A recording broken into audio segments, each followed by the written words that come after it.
La parole est à Colombe-Brossel pour le groupe Paris en commun. Merci beaucoup, Monsieur le maire. Alors, il semblerait, Abemous Papam, il semblerait qu'il y ait une nouvelle ministre de l'Éducation nationale. Oui, la façon dont les remaniements sont annoncés dans ce pays devient de plus en plus baroque, mais il semblerait qu'il y ait une nouvelle ministre de l'Éducation nationale. Et du coup, vous me permettrez de ne pas complètement rester dans l'intervention écrite que j'avais préparée sur la sectorisation dans le premier degré à Paris, mais peut-être d'avoir un propos un peu plus général dans les minutes qui suivent cette annonce.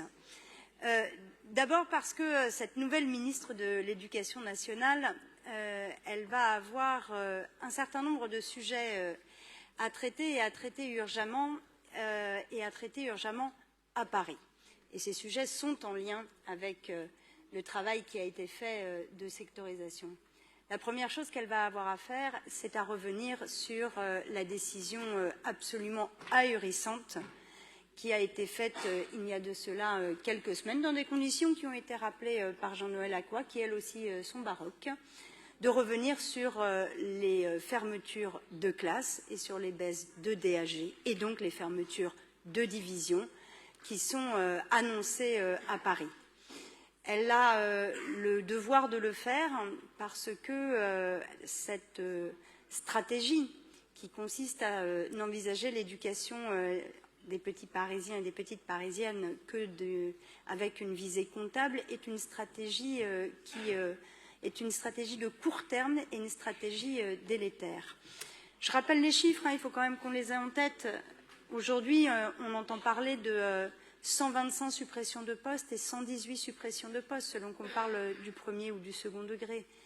Alors qu'il y a une opportunité de pouvoir réorganiser les classes, réorganiser la pédagogie, faire de la place à l'innovation, eh bien c'est une vision de courte vue, de réduction de postes qui était, je l'espère, jusqu'à aujourd'hui, et je souhaite être optimiste pour l'avenir, qui est aujourd'hui celle du ministère incarné par la ministre. Elle va avoir d'autres sujets sur lesquels il va falloir qu'elle se penche urgemment à Paris. C'est en effet de faire en sorte qu'à Paris, comme dans un certain nombre de grandes villes et de moyennes villes en France, ce sujet n'est pas que parisien. Elle va avoir l'impérieuse nécessité de travailler sur les moyens qui sont mis en œuvre pour renforcer l'école publique, pour accompagner l'école publique et pour travailler sur la nécessaire question de la mixité sociale et scolaire. Dans l'ensemble des grandes villes de notre pays, et à Paris, nous savons à quel point cela est une réalité. Aujourd'hui, il n'y a aucune action. Les seules actions, elles ont été portées par le territoire, par Paris, en lien à l'époque avec le rectorat. Il est nécessaire d'avoir une action en faveur de la mixité sociale et scolaire. D'autres collègues l'ont dit avant moi. L'école de la République, c'est celle qui, à l'échelle nationale, accueille 80% des enfants de ce pays. C'est celle qui est l'école laïque publique obligatoire.